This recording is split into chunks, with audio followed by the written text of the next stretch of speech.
REET level मामले में अब ईडी की एंट्री हो गई है और किरोड़ीलाल मीणा ने 400 करोड़ का इसे बड़ा घोटाला बताया है। सर, लग रहा है कि फिर से जिन बाहर निकल गया। आज वापस बता दिएगा है। अब मुझे ये बताओ, जो बात बीजेपी के नेता कह रहे हैं, ये सब बातें विधानसभा सत्र के पहले ये बोले थे।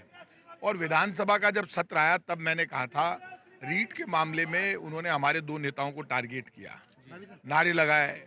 लेकिन जब विधानसभा के बाहर बीजेपी धरना दे रही थी, विधानसभा चलने नहीं दी, प्रश्नकाल भी चलने दी, 4 या 5 दिन तक विधानसभा नहीं चलने दी।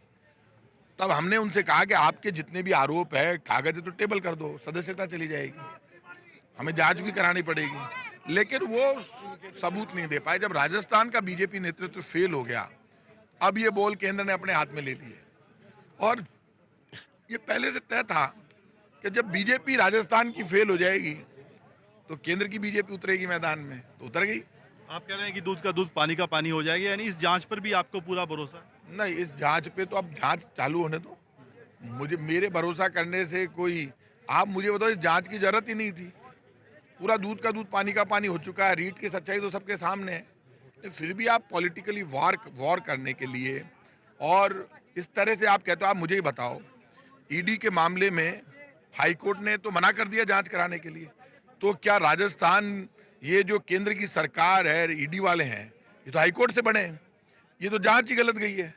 इनको यदि ईडी की जांच करनी थी तो पहले हाईकोर्ट से परमिशन लेनी चाहिए थी। हाईकोर्ट ने तो रिजेक्ट कर दिया ईडी की जांच का मामला।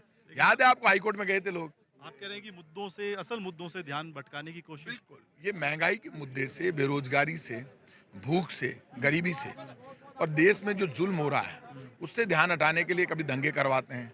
जब दंगे रुक जाते हैं तो फिर ये जांच एजेंसियों को उतारते हैं। कितना भी कर ले, राजनीति में नो डाउट मैनेजमेंट के जरिए बीजेपी राजनीति पर पूरे तरह से काबिज होना चाहती है और राजस्थान की सरकार तो टारगेट पर है।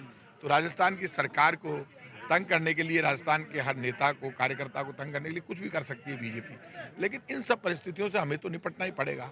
जो भी स्थितियां होगी सामना करेंगे। आपने इनके लिए पुरस्कार की घोषणा कर रखी है, महंगाई के मुद्दे पे कोई बोलेगा तो? बोल ही नहीं रहा है कोई।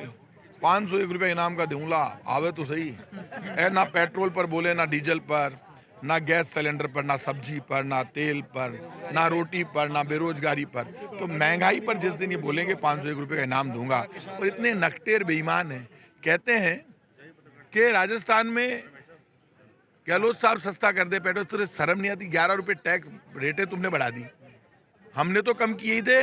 अभी थोड़े दिन पहले 5 रुपये, तुमने तो 11 रुपये बढ़ा दिए एक साथ। तो पाप तो तुम कर रहे हो, खुद के पापों का हिसाब देते नहीं, दूसरों से मांगते हैं, फेल हो गए। इसलिए आप ये मानकर चलिए, इनका जो झूठ फरेब धोखा अब ज्यादा दिन चलेगा नहीं। प्रताप सिंह खाचरियावास ईडी के मामले पर कह रहे हैं कि ये जो जांच है, ये दरअसल हाई कोर्ट में जब मामला गया था उसके बाद इस जांच की कोई आवश्यकता नहीं है। लेकिन चूंकि राजस्थान के बीजेपी के नेता इस मुद्दे को उठाने में नाकाम रहे हैं, वो एक तरीके से फेल हो गए हैं, लिहाजा अब ये जांच ईडी को सौंपी गई है। और प्रताप सिंह कह रहे हैं कि असल मुद्दों से ध्यान हटाने की कोशिश की जा रही है। कैमरामैन विजय के साथ सुशांत पारिक, जी मीडिया, जयपुर।